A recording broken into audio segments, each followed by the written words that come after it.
Hi, how you doing? I'm going to make a video for you today about investing and collecting comics. I'm just going to talk to you about some of the things that I used to do when I was collecting comics, which was 1980s, early 90s. I probably gave up collecting around 1992, something like that. So I'm going to go through some of the things that helped me when I was collecting. Some of them probably be relevant to you, and some of them probably won't because the market's changed a lot with the internet and CGC and that sort of thing. But I've been totally out of the comics, of collecting comics for what's probably like 25 years now. And I've got my box of comics here. I have not looked at them for probably 20 years. So I'm just going to start going through them, see what's in there, and give you some tips on what I think are good things to think about when collecting comics. I've made a quick little list here for you to have a look at. So you can have a read through that on pause or something. But the first thing I wanted to go talk about was the Overstreet Comic Guide, which for me it was one of the most important things. That is the absolute Bible as far as we were concerned back in the late 80s, early 90s. Everything you need to know about Silver Age comics, current comics, first appearances. There's so much information in there. So if you're just getting into collecting comics, I would say before you've even bought a comic, I would actually go out and buy the Overstreet comic book price guide. It's absolutely amazing. Very interesting. What you tend to get, I found, was the best element of it was this section here. What they give you is all of the shops, industry insiders. They give you from the ground what has been selling in their stores. It's absolutely amazing in terms of the information. So you're getting it firsthand, what's been selling, first appearances, what people are asking for when they're coming into their shops. So I've just bought this recently. The last one I had was this one. As you can see, that's what? So we're on edition 45 now, and that was edition 19.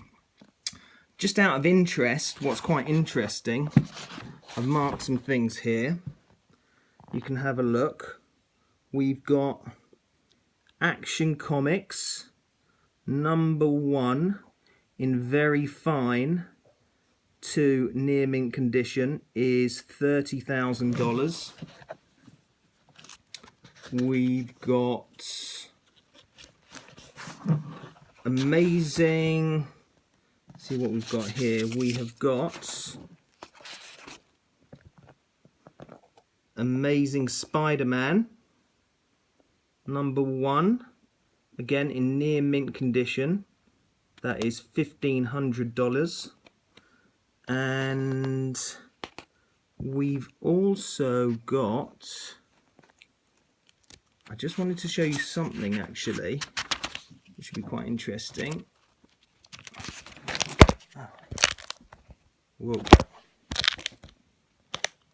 Yeah, ignore that. We have a technical issue. I was looking for Alpha Flight. Because obviously you look at these prices, Amazing Spider-Man #1, $1,500. I mean, you just look at it and think, oh my god, can you believe how cheap that was back then? We've got, right, I can't find what I'm looking for, so let's move on.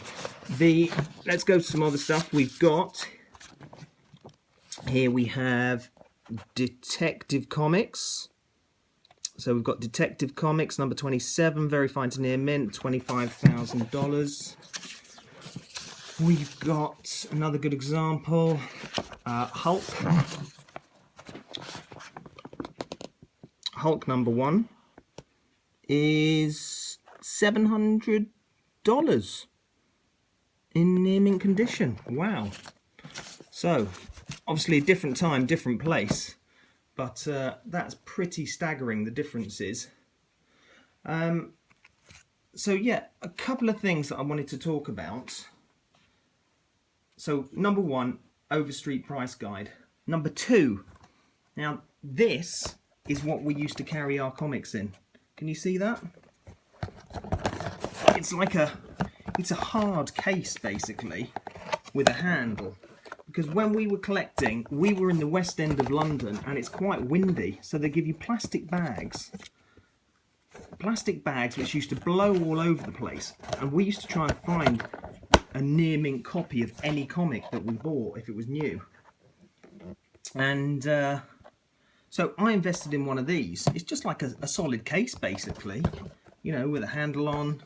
And what it means is you are effectively, your comics aren't going to get damaged. I mean, now it's all about the 9.8s, CGC, that sort of thing. So the condition is, well, almost more important than it used to be back in the day. Other really important thing, storing your comics. Back in the day, we used to scrimp a little bit on maybe some of the storage options. I mean, here you've got a couple of Mylar sleeves, but it was, I mean, I cannot stress how important nowadays you have got to make sure every single comic, if it's brand new or Silver Age or Bronze Age or whatever it is, that it's boarded and bagged and in a nice secure box. Okay, so I'm just going to go through some of the comics we've got here. A couple of Spider-Mans. That's a pence issue there, probably a variation for people watching in America. Got some comics here, independent comics, old copies of Tick. I mean, Tick used to be, he had a moment for a few years. He was quite hot, which kind of brings me on to my other subject actually, which is whether to buy independent comics. Now, if you look at these Tick comics, that's issue 1 of the Tick. That is a fantastic, I love that comic. I mean, absolutely beautiful, black cover, really, really nice comic.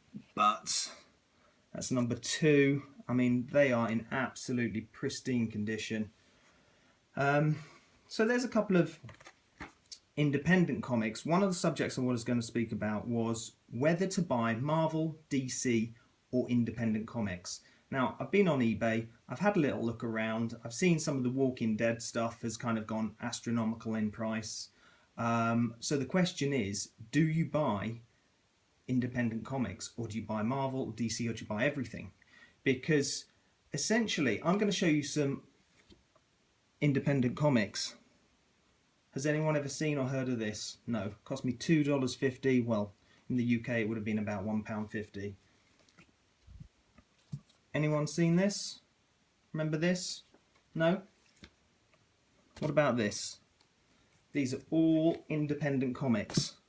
Do you know how much they're worth, those independent comics there? Absolutely nothing. You'd be lucky if you could get someone to give you 10 cents a comic for any of those. The point being that if you're going to start buying independent comics, it's a much more risky long-term investment. The independent comics haven't got the sort of backup that Marvel and the sort of history that Marvel and DC have got. So an independent comic could be hot now for like maybe 1, 2, even 5 years.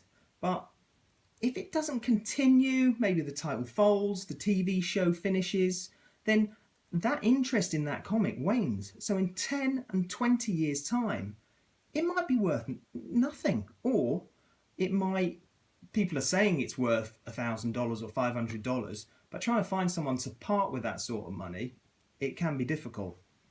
So think about that before going into the independent market, because if you've got, say, $20, £20, $40, £40 a week to spend on comics, you've got to sort of, I mean, you've got to really think about where you're going to put your budget. Are you going to put it into Marvel, DC, or independent?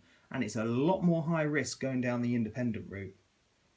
If you're thinking about the other thing is, right, do you buy new comics, Silver Age comics, or Bronze Age comics? So that's another really, really good point. I'm just going to start going through some of these. So I haven't seen these for like 20 years. So if you're thinking about, I mean,